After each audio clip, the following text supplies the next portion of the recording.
কারণ ইউনূসের কথায় তারা এই হত্যাকাণ্ড চালিয়েছে এবং সেটা তারা বলছে। এবং জঙ্গিদের সাথে আজকে হলি আর্টিজানের মানুষ মারা গেছে, সেই জঙ্গিদের বিচার হয়েছে, তাদেরকে ছেড়ে দিচ্ছে।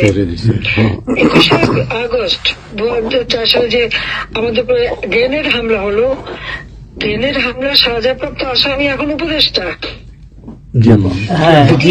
এরা তো জঙ্গিদেরকে নিয়ে চলা, এটাই তো। এবং সে তো নিজে স্বীকার করলো যে এটা কোনো গণঅভ্যুত্থান না, কিছু না, এটা হলো তার মেটিকুলাসলি ডিজাইন করা একটা আন্দোলন, যে তার মাস্টার মাইন্ড সে করছে, সেই প্ল্যান করে এই ঘটনাগুলি ঘটাইছে। তার মানে এখানে তো নিজেই বলছে যে ছাত্র আন্দোলন বা জনগণ আন্দোলন না, তার মানে সে একেবারে প্রকৃতপক্ষে একটা সন্ত্রাসী কর্মকাণ্ড এই ইউনূস এদেরকে নিয়ে করছে। সাধারণ ছাত্রছাত্রী যারা, আমার দুঃখ লাগে এখানে যে এদের এই সমস্ত মিথ্যা অপপ্রচার বিভ্রান্ত হয়ে সমস্ত সাধারণ ছাত্রছাত্রীদের সাথে যুক্ত হয়েছিল।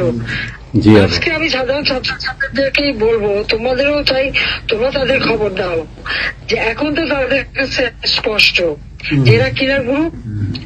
পুলিশকে মেরে পুলিশের লাশ ঝুলিয়ে রাখা, আওয়ামী লীগের একটা কর্মী গাজীপুরে তাকে আহত অবস্থায় হাসপাতাল থেকে নিয়ে এসে তাকে ঝুলিয়ে মারা, এই যে বিভৎস হত্যাকাণ্ড করা, কথায় কথায় গুলি করে মারা, এবং তাদের মিছিলের মধ্যে এলো সেখানে গুলি করে মেরে ফেলতে একটা বুলেট, সেই বুলেটটাও আজকে তাদের একজন উপদেষ্টা, তিনি আর্মির লোক, তিনি চেনেন জানেন,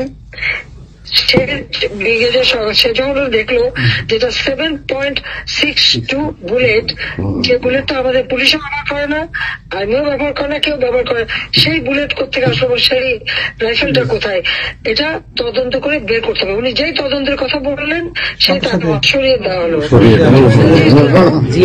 যখন জুডিশিয়াল কমিটি বললাম তদন্ত করতে, ইউনূস সেটা বন্ধ করলো। শওকত সাহেব যখন তার উপদেষ্টা বললো তদন্ত হবে, সে সেটা সরিয়ে দিল। তার মানে কি 15 জুলাই থেকে এরপরে এই পর্যন্ত যত হত্যাকাণ্ড হচ্ছে, অগ্নিসংযোগ, সবকিছু তা ইউনূসের নির্দেশেই এই এত বুকের মায়ের কোল খালি হয়েছে, এত পুলিশ মারা গেছে, আর সব থেকে মারা গেছে তো আওয়ামী লীগের নেতা কর্মী।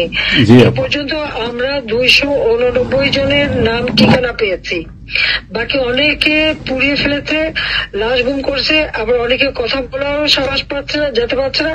তারপর আমরা খোঁজ করছি কোথায় কোথায় আরো মারা গেছে। তার মানে আমাদের ধারণা যে অন্তত 1000-এর উপর আমার আওয়ামী লীগের লোকজনকে তারা হত্যা করছে।